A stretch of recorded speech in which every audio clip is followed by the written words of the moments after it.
大家好，我是一画。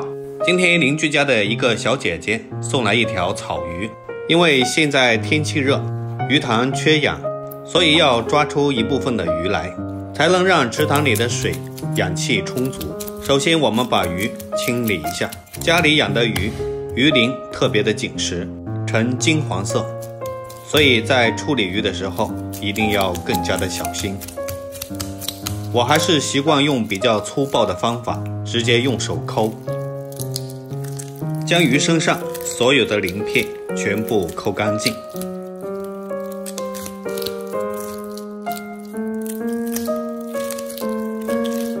好大一块的鱼鳞，将鱼洗干净之后，用厨房纸擦去粘液，再用刀从背部划开，注意下属不要太狠，不要伤到里面的内脏。如果不小心把鱼胆弄破了，整条鱼就毁了。然后取出里面的鱼籽，这条鱼你猜有多重？里面的鱼籽都有1斤多。然后将洗干净的鱼先切成2半，再切成2到3厘米宽的厚片。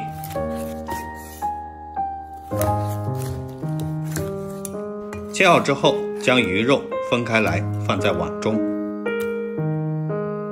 剩下的鱼切大块，大块的鱼撒一点盐，放冰箱留着明天吃。锅中加入适量的油，再撒一点食盐，把切好的鱼块放下去煎，皮朝下，肉朝上，煎至底部定型之后，就可以旋转一下锅。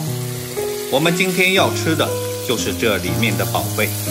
我前面做过一期视频，用的是焯水的方法，像今天这样新鲜的鱼，根本就不需要焯水，用油直接煎，做出来才会更加的鲜香。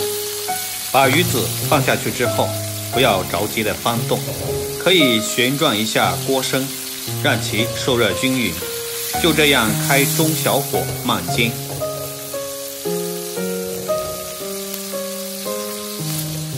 煎至底部定型之后，就可以旋转一下锅，鱼籽可以在里面自由的活动，就说明已经煎到位了。用这样的方法不会粘锅，鱼籽也不会烂。煎至一面金黄之后，翻过来煎另一面，继续旋转一下锅身，让底下的鱼也充分的受热均匀。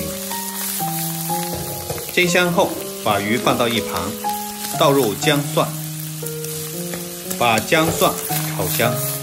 我们只能是把锅旋转一下，如果用铲子去翻动，里面的鱼肉和鱼籽都会烂掉。接下来加入适量的山泉水没过鱼肉，有条件的可以加啤酒，开大火煮开。煮开以后下入一点辣椒，不喜欢吃辣的可以放豆腐。有人说煮鱼的时候要放热水，这样煮出来的鱼汤才会更加的浓白。其实像这种家养的鱼，放什么水都不重要，煮出来的鱼汤照样是非常的浓白，味道特别的鲜美。所谓千滚豆腐万滚鱼，煮鱼的时候一定要用大火猛煮，这样才能够把里面的鲜味全部释放出来。里面的鱼籽比较大，所以煮的时间也要稍微长一点。看看这些汤汁，非常的浓稠。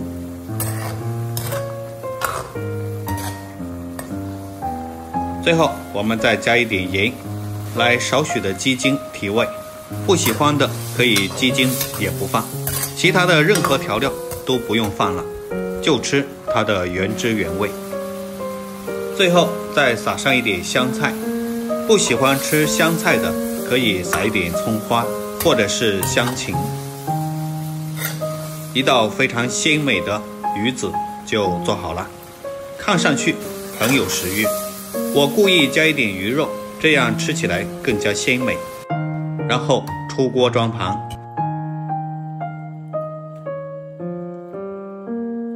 这样的做法从小吃到大，真的是百吃不厌。没有太多的调料，吃的是它本身的味道。视频都看到这里了，如果您觉得我的视频对您有帮助的话，就请您伸出你的发财手，给我点个赞吧。您的一个小小的举动都是对我最大的鼓励。如果您觉得我的视频做得不够好，就请您在评论区留下宝贵的意见吧，我一定会认真的回复大家。真的感谢大家一直以来对医话的支持。好了，今天的视频就分享到这里了，记得点赞、关注、留言并转发哦。点我的头像可以看到更多的美食视频，我每天都会发布与别人不一样的美食视频。我们下期视频再见吧。